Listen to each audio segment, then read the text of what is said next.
जय हिंद दोस्तों। वैसे तो आप लोगों ने कई लोगों को कहते सुना होगा कि भाई दान दक्षिणा देनी चाहिए, इससे इंसान को पुण्य मिलता है, लेकिन दान अपनी तरह का होना चाहिए। जैसे मुझे दान के नाम पे बहुत ज़्यादा प्रसाद चढ़ाना या चादरें चढ़ाना ऐसा मुझे पसंद नहीं है। मेरे को अगर दान करना रहता है तो मैं 2 लड्डू भगवान के लिए अलग करता हूँ, बाकी का प्रसाद जो रहता है या तो मैं किसी को पैसे दे देता हूँ या फिर जो बाहर बच्चे रहते हैं मैं उनको दे देता हूँ। बस मैं इससे ज़्यादा कुछ भी नहीं करता और मेरे लिए वो सही भी है, क्योंकि अगर मैं किसी भूखे व्यक्ति के पेट भर रहा हूँ तो मेरे लिए वो ज़्यादा सही है। किसी ऐसे व्यक्ति को कपड़े दे रहा हूँ जिसको कपड़ों की ज़रूरत है, वो मेरे लिए ज़्यादा सही है, मसलन इसके कि मैं कुछ और जगह पे जाके वो चीज़ खर्च कर। लेकिन क्या है कि अगर आपकी ये एक सोच है और हर एक चीज़ में आपकी एक यही सोच है तो फिर ठीक है। लेकिन अगर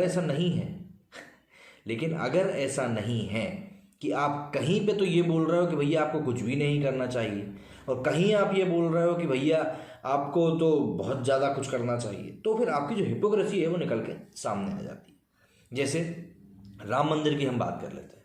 अब जो लोग ये कहते हैं कि भाई आखिर राम मंदिर को इतना हुआ क्यों बनाया जा रहा है, कई लोग हैं जो ये चीज़ कहते हैं, आप यकीन मानिए। तो भैया देखिए, उन लोगों के लिए बस मेरे पास एक छोटा सा जवाब है कि आपके लिए जो मक्का मदीना है, आपके लिए जो वेटिकन सिटी है, हमारे लिए वो राम मंदिर है। अगर आप थोड़ा बहुत भी हिंदू धर्म के बारे में जानते हैं, समझते हैं, पहचानने की कोशिश करना चाहते हैं, तो उसके लिए राम मंदिर का अस्तित्व में आना बहुत ज़्यादा ज़रूरी है। और राम मंदिर का अस्तित्व में आएगा और उसको आना ही है। ये किसी राजनीतिक पार्टी का कोई एजेंडा नहीं है या ऐसा कुछ भी नहीं है, लेकिन जो इसके पीछे की धार्मिक भावना जुड़ी हुई है, अगर आप उसे नहीं समझ सकते तो आपको उसे लेकर कोई तीखा टिप्पणी करने का अधिकार नहीं है। जैसा कि हम लोग अभी कॉमेडी शोज़ में या मूवीज़ में, इन सब चीज़ों में भी देख रहे हैं कि धर्म को एक बेस बनाकर उसके ऊपर पूरी कॉमेडी बना दी जाती है या कुछ भी कर दिया जाता है। उसी चीज़ को ध्यान में रखते हुए मैं आपसे कह रहा हूँ कि यदि आप किसी के धर्म के बारे में अच्छा नहीं बोल सकते तो कोशिश करें कि उसको बुरा भी ना बोलें, क्योंकि आप ऐसा करके सामने वाले की अवहेलना नहीं कर रहे हैं, बल्कि आप खुद की जो आपको सीख दी गई है आपके माता पिता के द्वारा, जो कि पहले शिक्षक भी होते हैं और भगवान गणेश की भाषा में कहें तो आपकी पूरी दुनिया भी होते हैं, तो अगर उन्होंने आपको सही शिक्षा दी होगी तो आप ये चीज़ कभी कहेंगे ही नहीं। फिर भी आपको अगर कुछ कहना है तो आप स्वतंत्र हैं, क्योंकि हमारे देश में डेमोक्रेसी भी जिंदा है। जैसा कि कई लोग कहते हैं कि भाई डेमोक्रेसी तो देश में बची नहीं, तो ऐसा नहीं है, डेमोक्रेसी अभी हमारे देश में है। तभी लोग इतनी स्वतंत्रता से भगवान शिव का नाम लेकर कुछ भी बोल जाते हैं और ज़्यादा कोई रिएक्शन देखने को मिलता नहीं। ठीक है, बहरहाल ये सब तो हो गई बात की बातें, लेकिन इस मुद्दे पे आते हैं कि भाई इस वीडियो को बनाने की ज़रूरत क्या आन पड़ी है। तो अभी कुछ समय पहले अक्षय कुमार जी ने एक वीडियो बना के डाला, उसमें उन्होंने लोगों से अपील करी कि भैया राम मंदिर निर्माण के लिए आप दान दक्षिणा करें। अक्षय कुमार जी पिछले कुछ समय से काफ़ी ज़्यादा चर्चा में बने हुए हैं, खास तौर पे जो उन्होंने मूवी बनाई लक्ष्मी, उसके कारण उस मूवी को लेकर काफ़ी ज़्यादा विवाद हुआ, काफ़ी सारी चीज़ें लोगों ने उनसे डिमांड करी, मूवी का नाम भी बदला गया। लेकिन हाँ, ये चीज़ समझ में आई कि यार पैसे के लिए इंसान कुछ भी कर सकता है।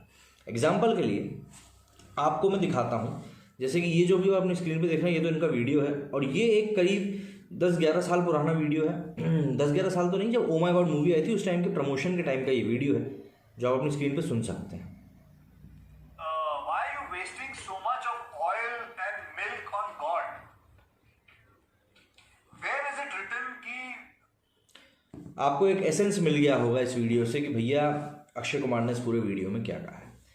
अब देखिए बात क्या है दरअसल कि आप एक तरफ तो आप पहले जब आपकी ओ माय गॉड मूवी आई तो उसका जो एक सेंटर पॉइंट था वो ये था कि भगवान को लेकर इतनी दान दक्षिणा नहीं करनी चाहिए, वो वेस्ट होता है और ये होता है वो होता है, पुजारी लोग अपना पेट भरते हैं, बड़े बड़े महंत बिल्कुल अमीर होकर बैठ जाते हैं।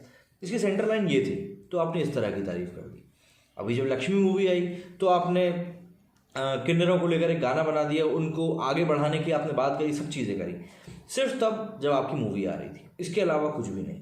और अब आप राम मंदिर को लेकर दान दक्षिणा देने की बात कर रहे हैं, तो भाई ये जो चीज़ है गलत नहीं है कहीं से कहीं तक। मैं खुद दान करके आया हूँ, मैंने भी राम मंदिर के निर्माण में दान दिया है, लेकिन मेरी उस पर सोच एकदम सटीक है, स्ट्रेट है। मैं दूसरों को जाके ये नहीं कहता हूँ कि भैया आप दान दक्षिणा के नाम पे बिल्कुल ये सब ना करें कि भैया आप कुछ भी चढ़ा रहे हैं, ये सब नहीं।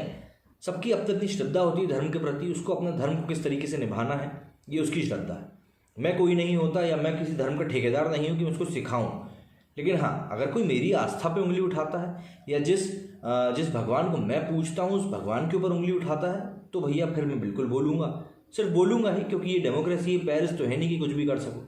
तो इसीलिए बस यहाँ पे ये जो इनकी हिपोक्रेसी थी अक्षय कुमार भाई साहब की, ये थोड़ी सी लोगों के गले में हड्डी बन के अटक गई, क्योंकि लोग इनसे यहाँ पे भी एग्री थे जब ये कह रहे थे कि भैया तेल घी नहीं चढ़ाना चाहिए, लोग इनसे यहाँ भी एग्री कर रहे हैं कि राम मंदिर में दान देना चाहिए। पर वो व्यक्ति जो पहले वाली जगह पे एग्री कर गए थे, अब वो थोड़े कंफ्यूज हो गए कि यार इसने तो कहा था कि यार कुछ भी दान दक्षिणा नहीं करनी चाहिए, अब ये कह रहा है कि भैया दान दक्षिणा करो। वो लोग जो है वो थोड़े से फंस गए और उनके जो रिएक्शन निकल के सामने आए उनके बारे में आज हम बात करने वाले हैं, और वो रिएक्शन वाकई में बहुत ज़्यादा मज़ेदार है। तो शुरुआत करते हैं जुबैर चौधरी से। तो ये लिखते हैं हिपोक्रेसी की भी सीमा होती है। सीधी सी बात है, वही चीज़ मैंने कही कि पहले आप कुछ और कह रहे हो, आप कुछ और कह रहे हो। इसके आगे विनीत लिखते हैं, I agree with this guy but he doesn't agree with himself now.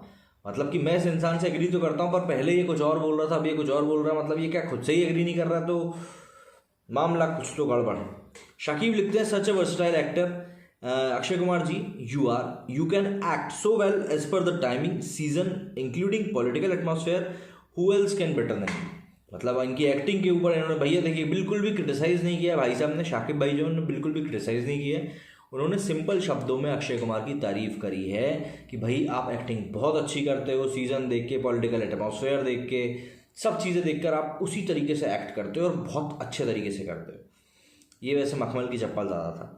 विवेक सेन गुप्ता लिखते हैं is this the same guy, मतलब क्या ये वही इंसान है जो अब मंदिर के निर्माण के लिए पैसे दान करने के लिए बोल रहा है। तो मतलब यहाँ अक्षय कुमार खुद की बातों में उलझते हुए नजर आ रहे हैं। इसीलिए कहते हैं लकीर के फकीर बन के मत चल कि भैया आप आज ये मूवी कर रहे हो तो इसका प्रमोशन कर दिया, कल वो मूवी कर रहे हो तो उसका प्रमोशन कर दिया। आपकी जो एक विचारधारा, आपकी जो एक सोच होती है वो हमेशा ताउम्र आपके साथ जुड़ी रहनी चाहिए। और ये एक बड़े नवाब है जो रोज़ रात को हमारे घर के पीछे से निकलते हैं भौं भौं करते हुए, पापा ने गाड़ी दिलाई, बताना पड़ता ना एक्सीलेटर मार के, जाने दीजिए, इनको तो आते जाते इनका लगा रहता है। तो आपको एक विचारधारा के साथ हमेशा जुड़े रहना पड़ता है क्योंकि वही आपकी धुरी होती है। अगर आप अपनी धुरी की रिस्पेक्ट नहीं करेंगे तो आपकी धुरी भी आपकी रिस्पेक्ट नहीं करेगी। और बिना धुरी के व्यक्ति, मतलब बिना एक ये देखिए फिर आ गया,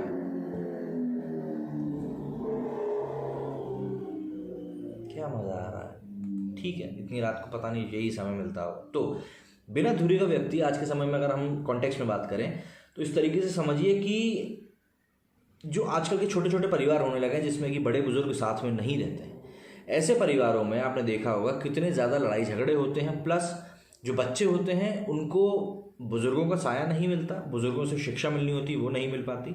ऐसे में जो एक संवेदनशीलता बच्चों के अंदर होनी चाहिए आजकल वो कहीं ना कहीं मिसिंग होती जा रही है। तो ऐसा ही आपकी वैचारिक धुरी जो होती है उससे जब आप दूरी बना लेते हैं तब ये चीज़ होती है। ये चीज़ यहाँ अक्षय कुमार कर रहे हैं। एमडी आगे लिखते हैं oh shit I almost forgot about the OMG such times, मतलब मैं ओएमजी के बारे में तो भूल ही गया था। 50 रुपये काटो, दीक्षांत लिखते हैं ओवर एक्टिंग के। स्तुति भदौरिया लिखती हैं क्या से क्या हो गया भगवा तेरे प्यार में। अनमोल महाजन लिखते हैं सच्चा भक्त hypocrite just like the big man, just like the big man. इशारा समझ रहे हो, यहाँ पे भाइयों बहनों की तरफ इशारा किया जा रहा है। तो इस तरह से कुछ लोगों के रिएक्शन निकल के सामने आए। सीधी सी बात है, लोगों में हल्की फुल्की नाराज़गी है कि भैया ये आखिर चल क्या रहा है और ये भाई साहब आखिर करना चाह क्या रहे हैं। क्योंकि देखिए एक बात मैंने वही कही ना, आप एक तरह से अपने लोगों को इन्फ्लुएंस करोगे तो लोग आपके साथ चलेंगे, लेकिन जब आप ही उनको दो फाड़ों में बांटने की कोशिश करोगे तो यार फिर वो भी थोड़े बहुत तो कंफ्यूज नहीं होंगे ना, ज़्यादा ही कंफ्यूज होंगे। तो कुछ ऐसा ही इस पूरी सिनेरियो में भी निकल के सामने आया है और इस कारण से अक्षय कुमार को काफ़ी ज़्यादा क्रिटिसिज्म का भी सामना करना पड़ रहा है। ट्विटर पे लोग अलग उनको बैशिंग कर रहे हैं। और पिछले कुछ समय से जो टाइम बॉलीवुड ने देखा है उसको देखते हुए तो ऐसे भी बॉलीवुड अब एक क्या कहूँ, मतलब अब एक ऐसी जगह बन चुका है कि हाँ अब लोग रिएक्ट कर रहे हैं, गलत चीज़ को गलत बोल रहे हैं, सही चीज़ को सही बोल रहे हैं, लेकिन हाँ लोग रिएक्ट कर रहे हैं, बात सबसे बड़ी है। तो इसी के साथ अक्षय कुमार का एक नया चैप्टर शुरू हो गया है।